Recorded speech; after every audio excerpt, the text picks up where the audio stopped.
Niemcy gadają, że my są Poloki, Poloki gadają, że my są Niemcy, a my są Ślązoki.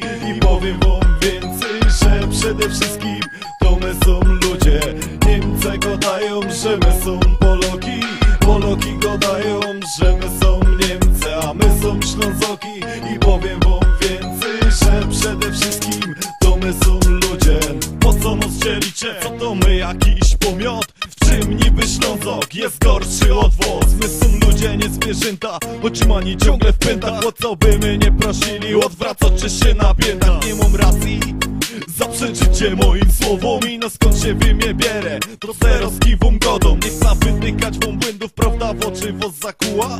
Styknie wam i no to powiedzieć, małpa cyferblat zepsuła. Traktowani, duszna zmiana, keď Śląsk my mamy wrazić, co by ino by zawarli i skończyli zaś się wadzić. Jo, dziękuję tym u góry za te wasze traktowanie. Mam nadzieję, że nasz naród kością w garnę wam się stanie. Niemcy gadają, że my